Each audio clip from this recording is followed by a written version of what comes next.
Assalamualaikum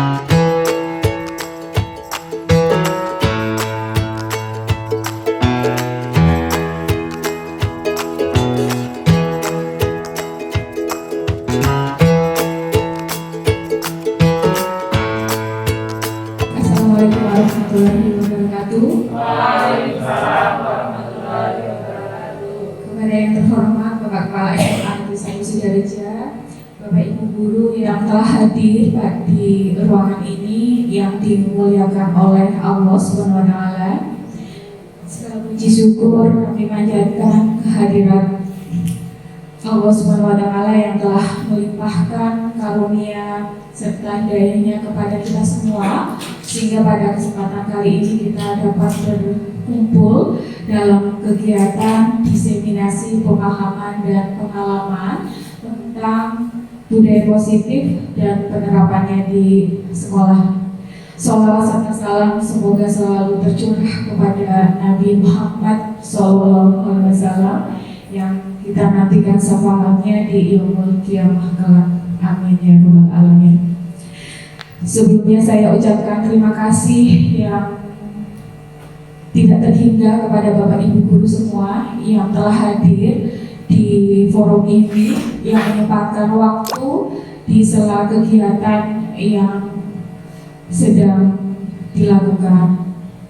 Semoga pada kegiatan kali ini mendapatkan rahmat dari Allah Subhanahu wa taala, mendatangkan manfaat untuk kita semua dan mendapatkan pahala. Amin ya rabbal alamin. Nah, dalam kegiatan kali ini izinkan saya menyampaikan hal-hal yang akan saya sampaikan pada kegiatan kali ini, yaitu tentang sosialisasi budaya positif. Adapun tujuan secara umum yaitu menumbuh kembangkan pembentukan karakter dari murid melalui budaya positif di sekolah. Sedangkan tujuan khususnya adalah mohon dukungannya untuk saya menyampaikan amanah dari pendidikan guru penggerak yang sedang saya lakukan, yaitu melakukan diseminasi pemahaman dan pengalaman budaya positif dan penerapannya di sekolah. Dunia yang berkualitas. Kemudian materi yang akan saya sampaikan adalah berikut ini. Yang pertama adalah disiplin positif dan nilai-nilai kebajikan universal. Kemudian yang kedua, teori motivasi, hukuman, penghargaan, dan restitusi. Kemudian yang ketiga, keyakinan kelas. Keempat, kebutuhan dasar manusia dan dunia yang berkualitas. Kemudian kelima, 5 posisi kontrol. Dan yang terakhir adalah penerapan segitiga restitusi. Oke, sebelumnya. Nah, ini adalah pengalaman saya mulai saya terapkan di kelas, bahwa sebelum melakukan pembelajaran kita melakukan kesepakatan kelas terlebih dahulu, karena untuk menciptakan kondisi yang nyaman dan aman saat pembelajaran sebaiknya melakukan kesepakatan antara guru dan murid, sehingga pada pelaksanaannya masing-masing murid dan guru sudah mengetahui kesepakatan yang dilakukan di awal kegiatan. Nah, hal ini juga menginspirasi saya sendiri untuk melakukan kesepakatan pada setiap forum yang akan dilakukan kegiatan tersebut. Kesepakatan ini alangkah lebih baik memuat nilai-nilai kebaikan universal dan menggunakan kalimat positif. Salah satu contoh diantaranya adalah yang pertama, HP di silent. Kemudian kedua, jika mendengarkan saat yang lain berbicara. Kemudian Ketiga, jika memberi kesempatan untuk bertanya. Keempat, selesai tepat waktu atau dalam hal ini disiplin. Kemudian yang kelima, saling menghargai dan menghormati. Nah, kesepakatan ini juga bisa diterapkan di kelas pada saat pembelajaran berlangsung, sehingga pada saat pembelajaran berlangsung siswa sudah memiliki kesepakatan tersebut tanpa guru nantinya menegur jika ada hal-hal yang mengganggu pelaksanaan pembelajaran. Oke. Sebelum kita masuk ke materi, ini adalah materi untuk kita semua diskusi, ya, Bapak Ibu, diskusi.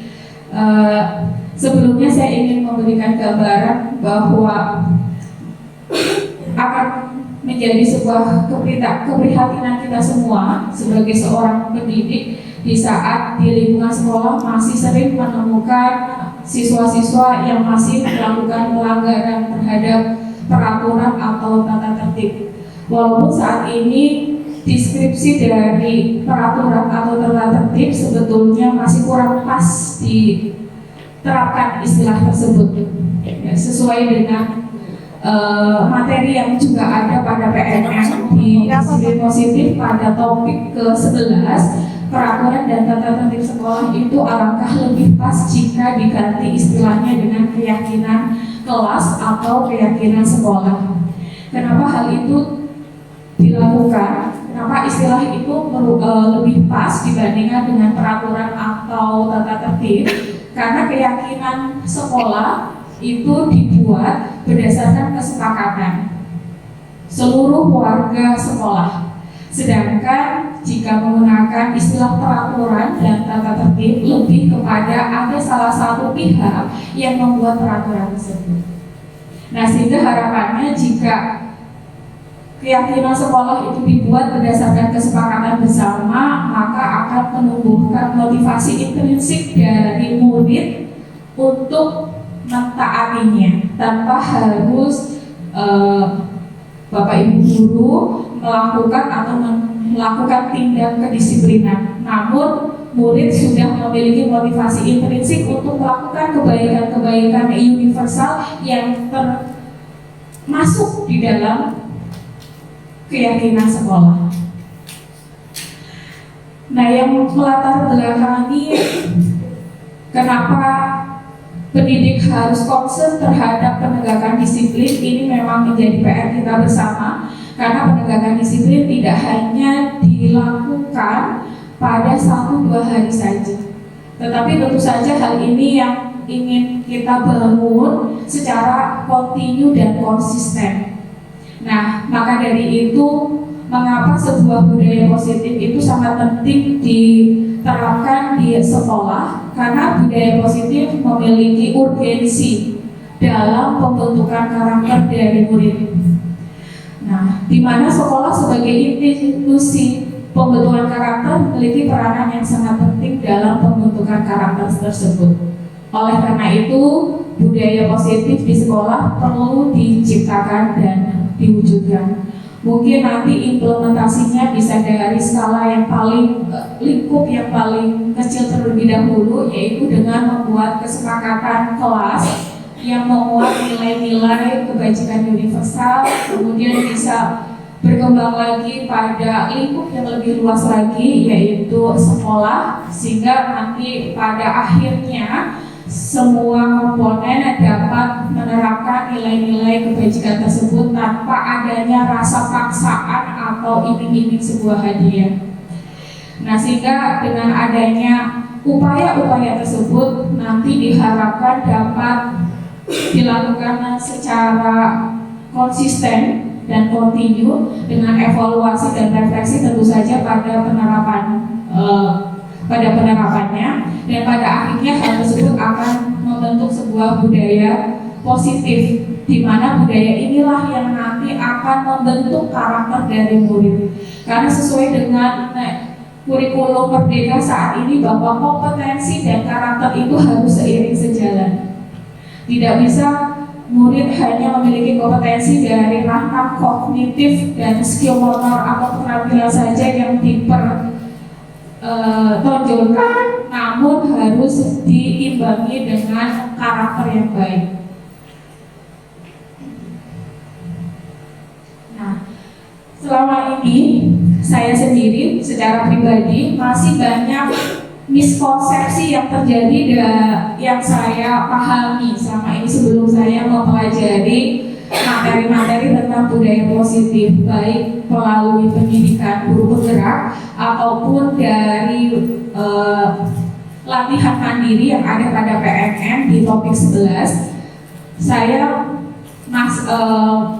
mengalami banyak miskonsepsi terhadap beberapa hal tindakan yang saya lakukan kepada murid selama ini. Di antaranya adalah sebagai berikut. Yang pertama, apakah hukuman itu nantinya dapat mendisiplinkan anak atau murid? Kemudian yang kedua, sebaliknya, apakah iming-iming hadiah dapat memotivasi anak? Kemudian yang ketiga, peraturan dan tata tertib apakah efektif untuk pendisiplinan murid? Nah, 3 hal tersebut yang tentu saja saya secara pribadi masih memiliki miskonsepsi dari 3 hal tersebut. Di awal, mungkin hukuman merupakan efektif diterapkan kepada murid, tetapi apakah bisa berjalan secara kontinu atau konsisten? Apakah dampak yang terjadi bagi murid ketika melakukan hukuman, walaupun di sisi lain murid itu mengikuti kehendak dari gurunya? Kemudian yang kedua, apakah iming-iming hadiah jika murid mendapatkan ulangan dengan nilai yang baik, mengerjakan tugas tepat waktu, itu juga merupakan solusi untuk meningkatkan, untuk menyadari kewajiban dari seorang murid, apakah hal itu efektif diterapkan. Dan kemudian selanjutnya, apakah peraturan atau tata tertib di sekolah juga efektif diterapkan di sekolah untuk menumbuh kembangkan karakter dari murid. Nah, ini yang nantinya kita akan diskusikan bersama sebagai upaya kita sebagai pendidik untuk merubah pandangan atau paradigma pendidikan lama menjadi paradigma pendidikan baru sesuai dengan kurikulum Merdeka Belajar.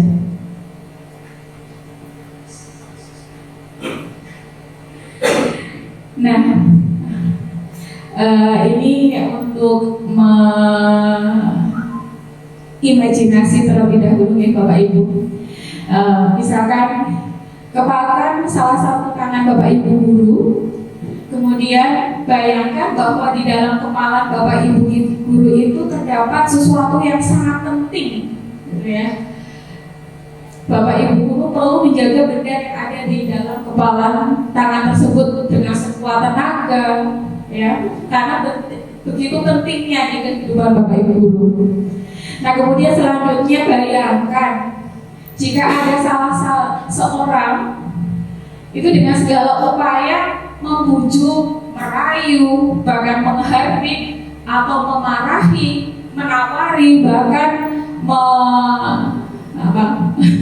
menawari dengan sejumlah uang ya, untuk membuka tangan Bapak Ibu guru. Nah, bayangkan jika hal tersebut terjadi. Nah, saya secara pribadi jika saya dihadapkan pada ilustrasi seperti itu, tentu saja ada beberapa kemungkinan yang bisa terjadi. Yang pertama, saya bisa membuka kepala tangan untuk memperlihatkan atau bahkan orang lain bisa mengambil dari benda yang saya anggap penting karena saya terpengaruh atau terintervensi dari luar. Bisa saya merasa takut karena dimarahi, nantinya akan berdampak dimarahi, atau bisa saya terbujuk karena iming-iming hadiah atau uang. Tetapi di sisi lain juga saya bisa memilih pada pilihan yang kedua, yaitu saya tetap mempertahankan apa yang menjadi suatu hal yang harus saya jaga dalam alat tangan tersebut dan tidak akan membukanya.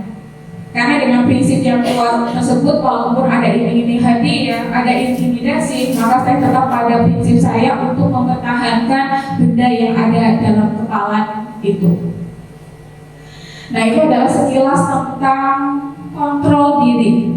Bahwa sebetulnya apa yang kita lakukan ya, itu adalah sesuai dengan kontrol masing-masing pribadi. Kita bisa melakukan hal baik, kita bisa melakukan hal yang tidak baik berdasarkan kontrol diri kita. Nah, teori kontrol ini juga bisa nantinya kita terapkan pada murid dalam rangka upaya untuk melakukan budaya positif. Nah, berikut ini adalah teori kontrol yang disampaikan oleh Stephen R. Covey. Di antaranya adalah yang beliau sampaikan. Yang pertama, Anda tidak bisa mengontrol orang lain. Yang hanya bisa kita kontrol adalah diri kita sendiri. Di saat banyak di sekeliling kita hal-hal yang terjadi tidak sesuai dengan apa yang kita inginkan, maka ini menjadi sebuah tantangan untuk bagaimana kita tetap melakukan kontrol terhadap diri kita sendiri, sehingga prinsip atau sesuatu keyakinan yang kita betul pegang teguh itu menjadi fondasi bagi kita agar kita tetap pada keyakinan dan prinsip tersebut. Karena kita tidak bisa mengontrol orang lain, yang bisa kita lakukan adalah mengontrol diri kita sendiri. Nah, ini juga nanti ada kaitannya dengan penerapan budaya positif kepada murid. Yang kedua, semua perilaku memiliki tujuan. Baik perilaku baik ataupun perilaku tidak baik yang setiap orang lakukan pasti memiliki tujuan. Sama halnya dengan murid-murid kita. Di saat murid melakukan pelanggaran tata tertib yang ada di sekolah, maka pasti murid akan memiliki tujuan tertentu. Nah, sebagai pendidik sebaiknya alangkah baik kalau tidak menghakimi terlebih dahulu, tetapi kita memposisikan sebagai pendengar yang baik untuk memberikan kesempatan pada murid untuk menyampaikan sebetulnya tujuan kita apa. Nah, nanti ini juga akan dibahas lebih lanjut kepada kebutuhan-kebutuhan dasar manusia yang memotivasi seseorang untuk melakukan tujuan tersebut. Nah, nanti ini kita validasikan dengan kontrol kita sebagai pendidik untuk memvalidasikan antara perilaku dengan kebutuhan dasar yang memang harus dipenuhi oleh murid itu sendiri. Kemudian selanjutnya adalah model berpikir menang-menang, gitu ya. Kemudian kolaborasi dan konsensus menciptakan pilihan-pilihan baru, serta realitas kebutuhan orang itu berbeda. Kita harus memiliki pandangan bahwa setiap orang itu memiliki kebutuhan dasar yang berbeda-beda. Nah, selanjutnya adalah kita dimulai dari pengertian disiplin terlebih dahulu. Yang akan saya sampaikan, pengertian ini didasarkan pada apa yang disampaikan oleh Bapak Ki Hajar Dewantoro, bahwa untuk menciptakan murid yang merdeka, syarat utamanya adalah harus disiplin yang kuat. Jadi sebetulnya justru dengan pendisiplinan yang diterapkan di sekolah itu merupakan salah satu bentuk dasar dari belajar merdeka sebetulnya. Ya. Nah, ini nanti korelasinya bagaimana akan kita sampaikan di slide berikutnya. Kemudian sama halnya satu pemahaman dengan Ki Hajar Dewantoro apa yang disampaikan oleh Diana Gosen, bahwa disiplin itu memiliki pengertian belajar sebetulnya, berasal dari kata disiplina yang artinya belajar, kemudian disiplin yang artinya murid atau pengikut. Nah, sehingga Diana Gosen mengartikan bahwa disiplin itu berkonotasi dengan disiplin diri. Disiplin diri dapat membuat seseorang menggali potensinya kepada sebuah tujuan, yaitu sesuatu yang dihargai dan bermakna. Kemudian belajar mengontrol diri dengan menggali potensi kita agar mencapai tujuan mulia, yaitu menjadi seseorang yang kita inginkan sesuai dengan nilai-nilai yang kita hargai. Nah, dari situ pengertian dari Diana Goshen menekankan kembali bahwa tujuan dari pendidikan nasional sesuai dengan apa yang disampaikan oleh Ki Hajar Dewantoro itu adalah untuk mewujudkan murid ya, kebahagiaan yang setinggi-tingginya. Jadi bukan ketuntasan secara kognitif atau keterampilan, tapi kalau kita lihat filosofi dari Ki Hajar Dewantoro bahwa tujuan dari pendidikan nasional itu adalah untuk mewujudkan kebahagiaan murid setinggi-tingginya, baik untuk dirinya sendiri atau nanti saat terjun di masyarakat. Nah, kemudian selanjutnya adalah pengertian dari nilai-nilai kebajikan universal, yaitu sifat-sifat positif manusia yang merupakan tujuan mulia yang ingin dicapai setiap individu. Kemudian setiap perilaku juga memiliki tujuan sama seperti yang tadi sudah diungkapkan. Nah, hal ini berdasarkan apa yang disampaikan oleh William Gleason. Kemudian mengaitkan nilai-nilai kebajikan yang diyakini seseorang, maka motivasi intrinsiknya akan terbangun sehingga menggerakkan motivasi dari dalam untuk dapat mencapai tujuan mulia yang diinginkan, seperti tadi yang disampaikan oleh Diana Goshen. Nah, pada akhirnya nilai-nilai kebajikan yang dilakukan oleh murid berdasarkan motivasi intrinsiknya atau motivasi yang berasal dalam dirinya itu akan mencapai profil pelajar Pancasila yang dalam hal ini yang harus dicapai oleh semua satuan pendidikan ya, untuk mewujudkan murid memiliki nilai-nilai yang ada di dalam profil pelajar Pancasila.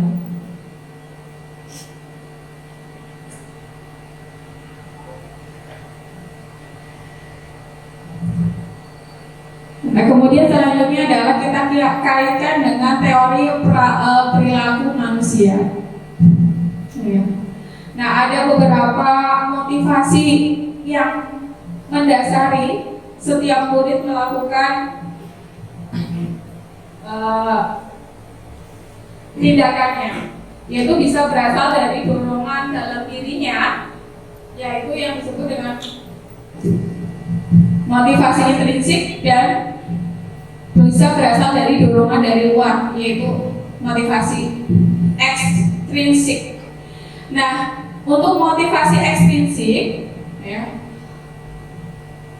yang berasal dari luar itu adalah untuk menghindari ketidaknyamanan atau hukuman. Seperti tadi yang pertama disampaikan bahwa memberikan hukuman kepada murid untuk melakukan pendisiplinan terhadap tata tertib itu merupakan motivasi ekstrinsik, yaitu yang berasal dari luar. Nah, kemudian pertanyaan itu muncul, apa yang akan terjadi jika saya tidak melakukannya? Sehingga murid hanya sekedar melakukan ya dengan adanya dorongan dari luar untuk menghindari rasa sakit tentu saja. Kemudian motivasi ekstrinsik yang juga bisa berasal dari iming-iming sebuah imbalan atau hadiah ya, yang dalam benak murid itu terdapat pertanyaan, apa yang akan saya dapatkan jika melakukannya. Kemudian untuk motivasi intrinsik, yaitu motivasi yang muncul dari dalam dirinya, yaitu bahwa murid ingin menghargai dirinya sendiri untuk melakukan sesuatu hal yang dia yakini sebagai kebaikan universal. Dalam benak yang dia nyatakan bahwa saya akan menjadi orang seperti apa jika saya melakukannya. Nah, ini yang tentu saja saya secara pribadi juga masih terjadi miskonsepsi dalam melakukan tindakan terhadap siswa berkaitan dengan pemberian hukuman ataupun iming-iming hadiah. Nah, itu nanti yang akan kita diskusikan bersama. Nah, kemudian berikutnya kita mengenal beberapa kali, mungkin Bapak Ibu sering mendengar istilah restitusi, ya. Nah, istilah restitusi di sini dianggap adalah suatu hal yang efektif diterapkan dalam pembentukan budaya positif di sekolah. Definisi dari restitusi adalah proses menciptakan kondisi bagi murid untuk memperbaiki kesalahan mereka sehingga mereka bisa kembali pada kelompok mereka dengan karakter yang lebih kuat. Restitusi juga merupakan kolaboratif yang mengajarkan murid untuk mencari solusi untuk masalah mereka. Kemudian restitusi ini juga membantu murid berpikir tentang orang seperti apa yang mereka ingin menjadi atau sebagai tujuan mulia dan bagaimana mereka harus memperlakukan orang lain. Jadi hukuman dan imbalan, iming-iming imbalan itu adalah sesuatu hal yang berasal dari motivasi ekstrinsik, tetapi kita bisa mulai menerapkan restitusi untuk melakukan penerapan budaya positif, karena dengan restitusi di sini murid diberikan pengalaman atas kesalahan yang mereka lakukan dan kemudian dari pengalaman tersebut murid diberi rangsangan untuk bagaimana caranya mencari solusi untuk masalah tersebut.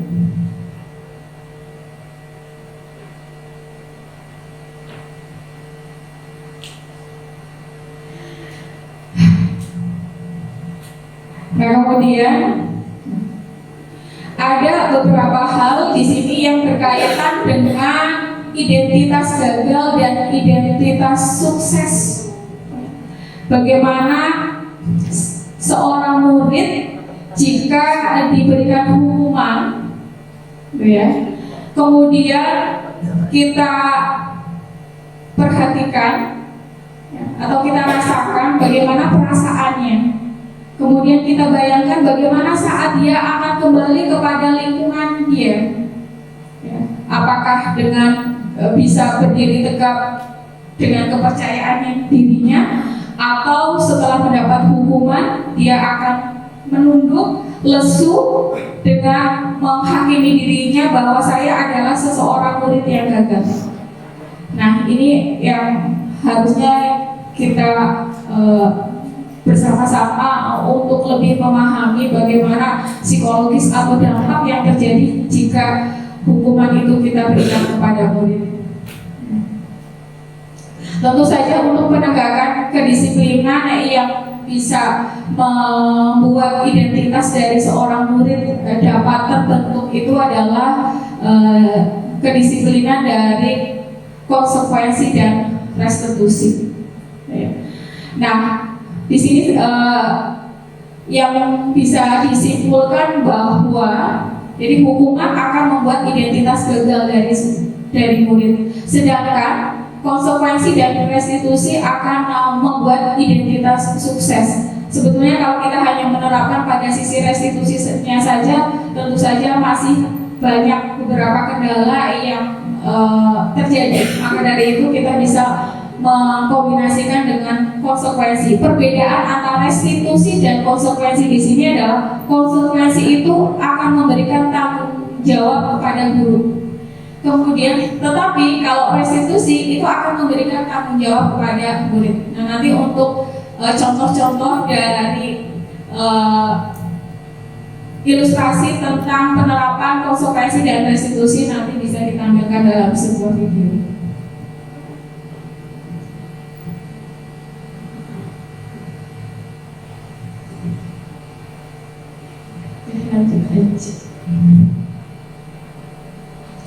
Nah, ini hanya berbagi pengalaman ya Bapak Ibu.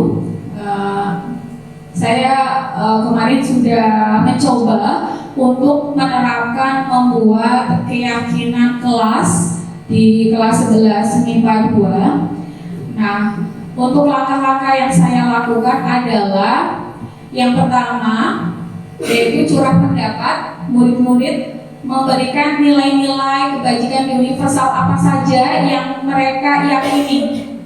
Kan, saya berikan sebuah kertas stiker, saya berikan kepada siswa untuk masing-masing siswa menuliskan nilai-nilai kebajikan yang murid-murid yakini, tetapi tidak dengan menggunakan kalimat yang negatif, semuanya kalimatnya positif. Misalkan bukan menggunakan istilah tidak berbohong, tetapi diganti dengan istilah jujur, saling menghargai, ya. Kemudian menghargai waktu atau disiplin, saling menghormati, ya. Nah, banyak sekali ternyata murid-murid juga sangat antusias untuk memberikan pendapatnya dalam memberikan keyakinan-keyakinan apa yang murid-murid selama ini yakini.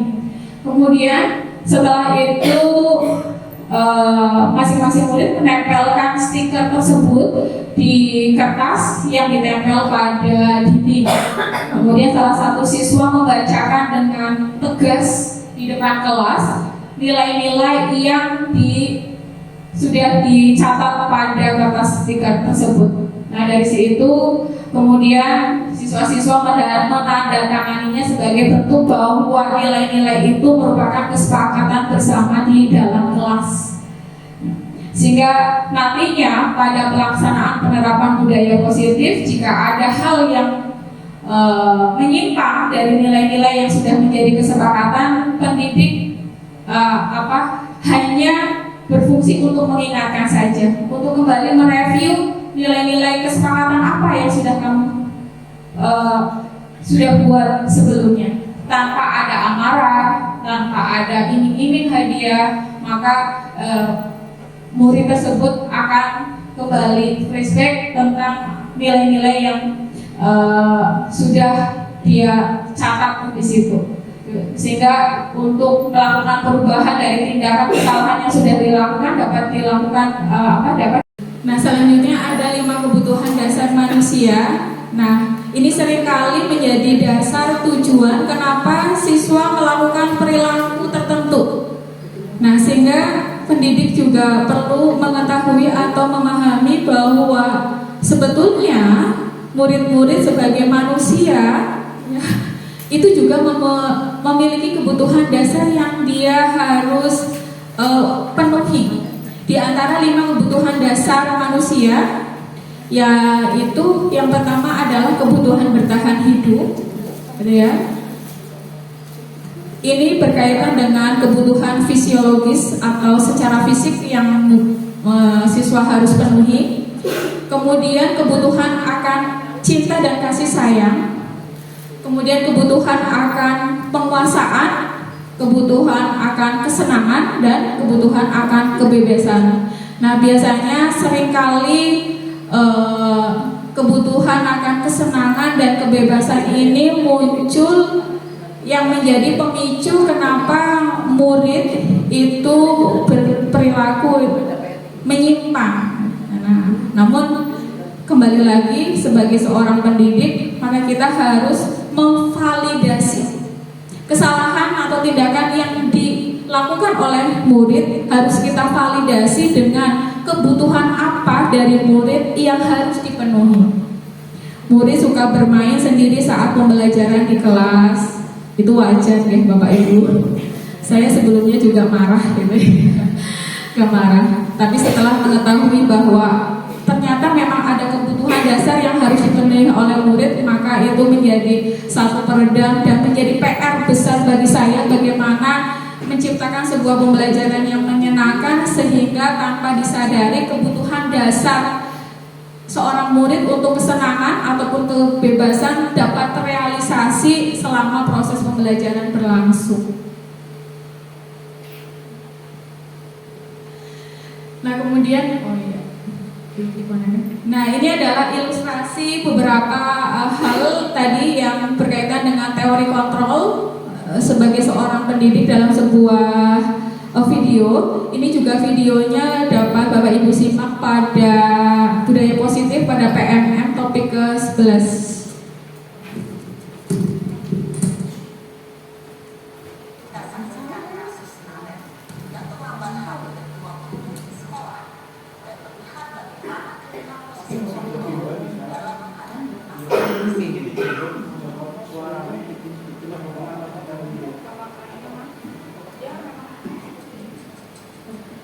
Nah, ini ada beberapa dari pendidik pada posisi kontrol. Yang pertama sebagai kontrol penghukum.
Datang terlambat dengan lari mengelilingi lapangan basket tidak ada hubungannya.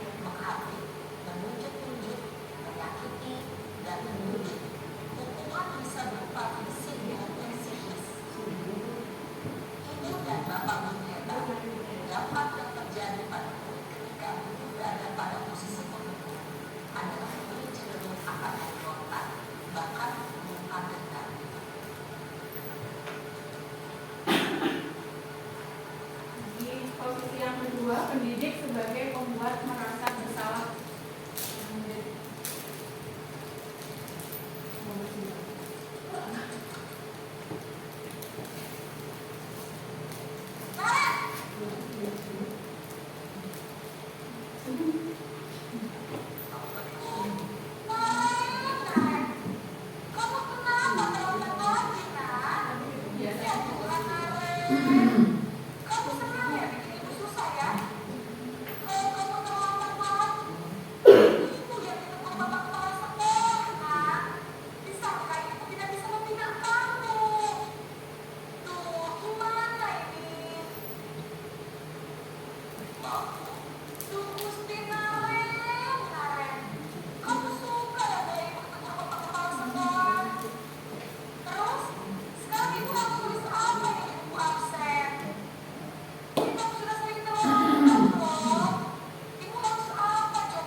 Dalam posisi teman, guru berbicara dengan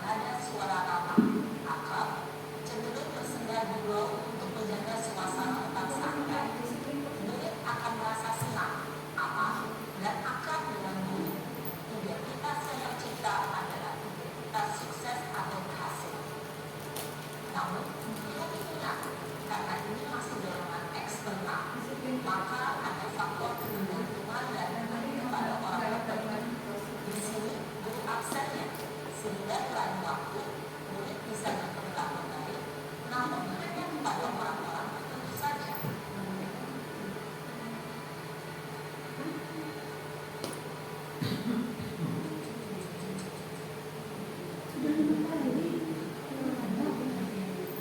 Ini yang terakhir ya. Nanti kan pas edit videonya itu jadi sama.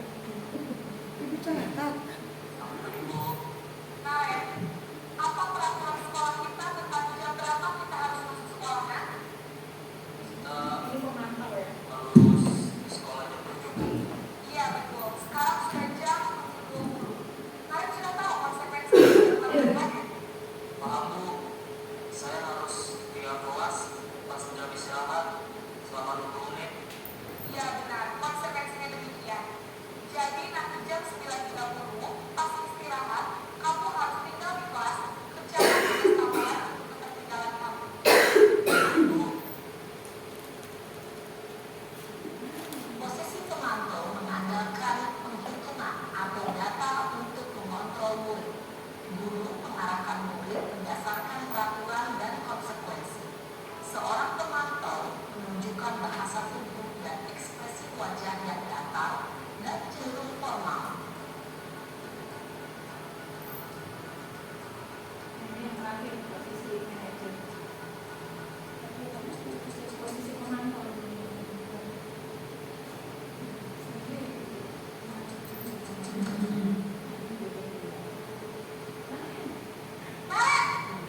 Tutup ya. Tetap posisinya posisi berhukum ekspresinya. Bu, Selamat pagi, Naren. maaf Bu, saya terlambat. Iya, sekolah masuknya jam 7, sekarang sudah jam 7 loh. Jadi sekarang bagaimana, Naren? Maaf Bu, saya lupa setelah saya semalam. Baiklah, menurut kamu, keyakinan sekolah yang mana yang perlu kamu tingkatkan? Menghargai diri sendiri dan orang lain mungkin ya Bu. Setuju. Jadi, apakah Naren meyakini prinsip saling menghormati tersebut? Iya Bu, saya meyakininya. Sehingga memperbaiki masalah keterlambatan ini. Bersedia Bu. Bagaimana kamu akan memperbaiki masalah keterlambatan ini? Saya akan coba untuk tidak lupa menyetel alarm saya Bu. Baik, kalau kalian lupa model alat di rumah, ada orang yang kira-kira bisa bantu mengingatkan tidak? Ada Bu, kakak saya, Kak Emma. Ada lagi selain Kak Emma? Selain Kak Emma, ada ibu saya. Baik, jadi yang mengingatkan Naren adalah Kak Emma dan ibu kamu ya. Kira-kira akan mulai saat kapan Naren? Setelah pulang sekolah, akan segera saya lakukan. Baik, jadi Naren akan setel alarm untuk bangun besok pagi dan akan diingatkan oleh kakak dan ibu dan Naren ya. Ada lagi yang mungkin perlu dilakukan Naren? Ada perbuatan baru lagi? Tidak ada Bu. Baik Naren, terima kasih untuk kerjasama kamu. Sekarang kamu perlu kembali ke kelas untuk belajar. Baik Bu, terima kasih.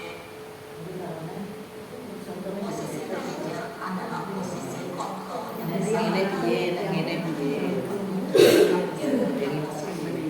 yaitu murid yang maju, bertanggung jawab, dan dapat memecahkan masalah. Tujuan dari posisi ini adalah agar murid dapat berefleksi atas tindakannya.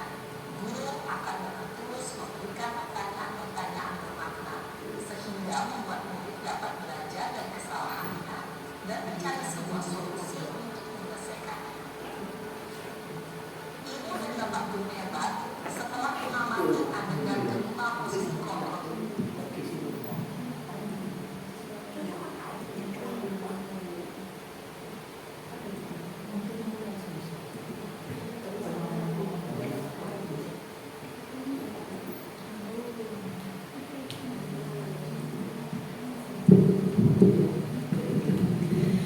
Terima kasih Bapak Ibu. Tadi sudah kita saksikan bersama video yang menayangkan beberapa ilustrasi dari peran sebagai pendidik. Ada 5 Bapak Ibu, ada 5 posisi kontrol yang dilakukan oleh pendidik. Yang pertama adalah posisi kontrol penghukum, yang kedua adalah posisi kontrol pembuat merasa bersalah, yang ketiga posisi kontrol sebagai teman, yang keempat posisi kontrol pemantau, dan yang kelima adalah posisi kontrol manajer. Nah, mungkin Bapak Ibu semuanya pernah berada pada situasi yang sama dengan ilustrasi yang sudah kita lihat bersama pada video. Ya. Kalau saya pribadi, saya seringkali memposisikan diri saya sebagai seorang pendidik pada posisi sebagai teman dan posisi pemantau, gitu nggih. Padahal idealnya adalah posisi kontrol yang harus dilakukan oleh seorang pendidik itu adalah pada posisi yang kelima, yaitu posisi kontrol manajer. Kalau kita melihat dari beberapa posisi kontrol di atas, tentu saja pada posisi kontrol pemantau itu guru berdasarkan pada data yang sudah dimiliki, gitu. Kemudian pemberian konsekuensi kepada murid. Nah, konsekuensi hal ini itu adalah konsekuensi yang tanggung jawabnya itu tidak diberikan kepada murid, tetapi dibebankan oleh guru sebetulnya. Berbeda dengan posisi kontrol manajer.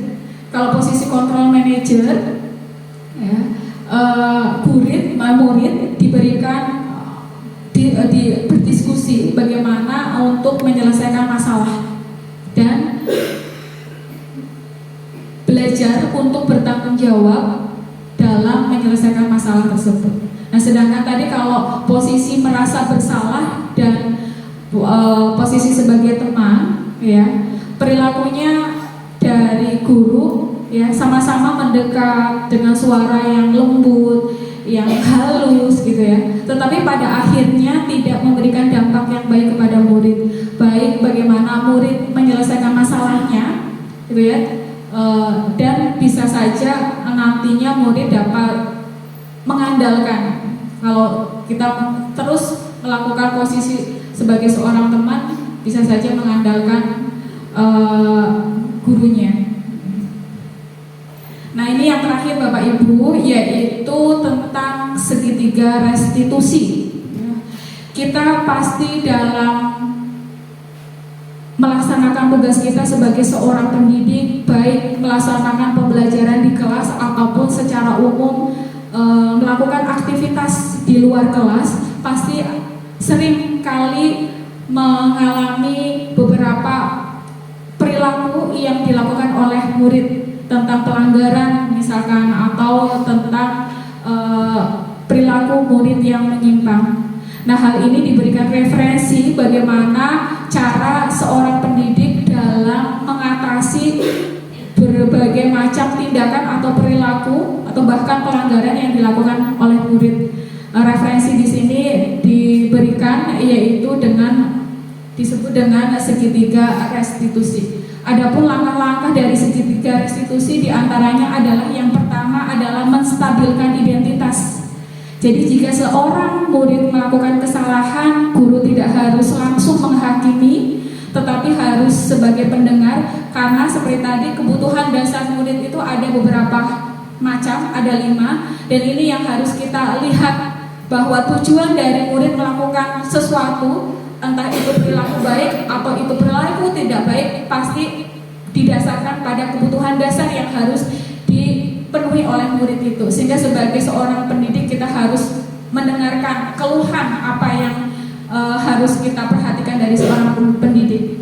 Nah, tahapan menstabilkan identitas di sini juga memiliki tujuan, yaitu untuk membangun karakter dari murid, sehingga setelah murid itu bergabung pada kelompoknya atau kembali di kelasnya, dia masih memiliki rasa percaya diri tanpa rendah diri, gitu ya.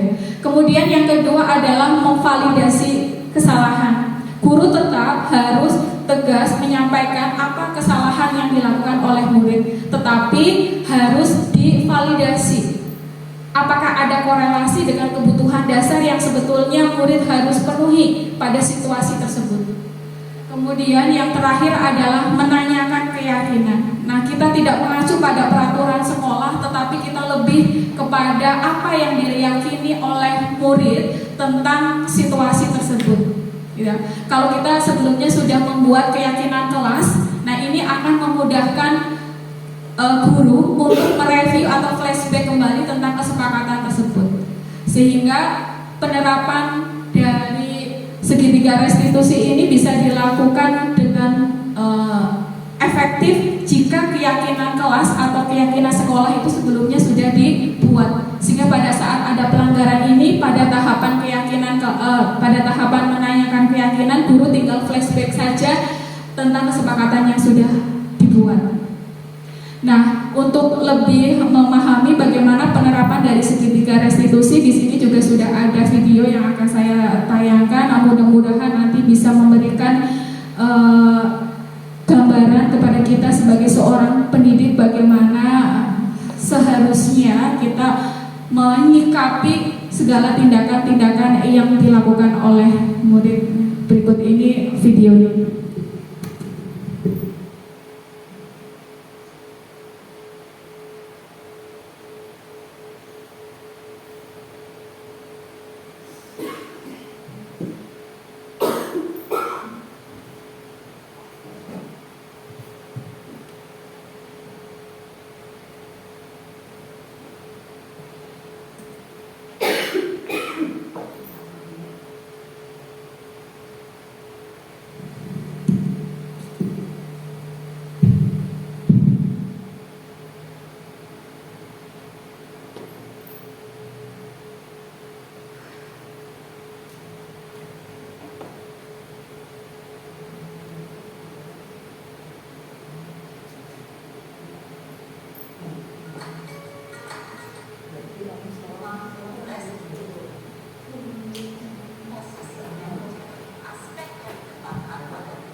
Ya, saya bisa buka mulai dengan dari sini.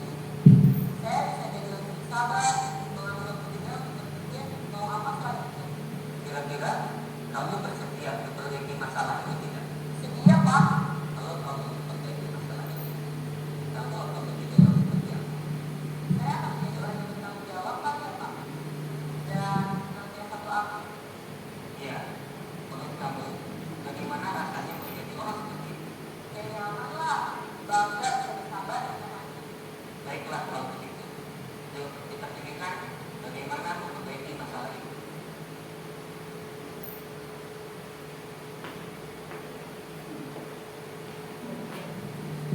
Ilmu yang Bapak berikan, Pak, dapat kita berikan dengan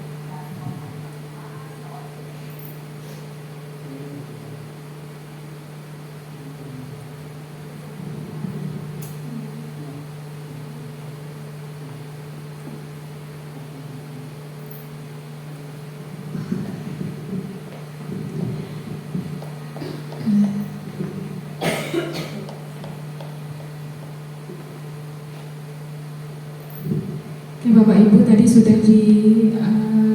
kita saksikan bersama penerapan dari segitiga restitusi. Mungkin Bapak Ibu juga selama ini sudah menerapkan hal yang sudah sesuai dengan tahapan-tahapan dari restitusi. Kalau saya secara pribadi, mungkin sebelum saya mempelajari materi tersebut, saya baru tahu bahwa ada beberapa hal yang sudah saya lakukan namun belum menyeluruh, gitu ya. Yang saya lakukan itu biasanya tanpa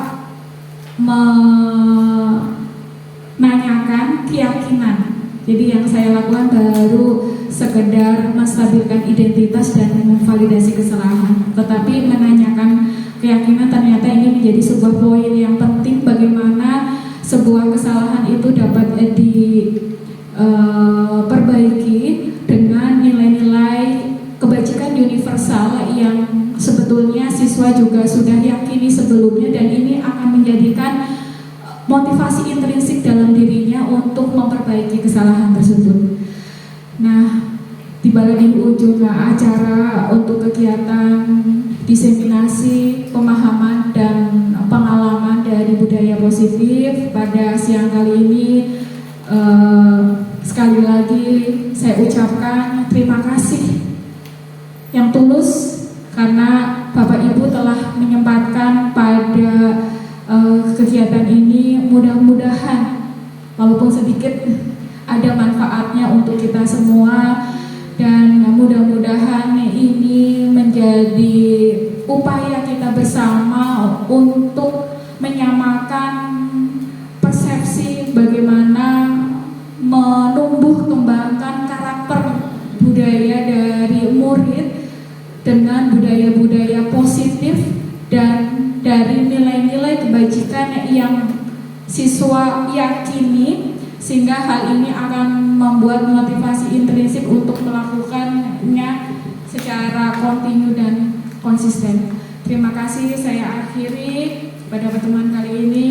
Assalamualaikum warahmatullahi wabarakatuh.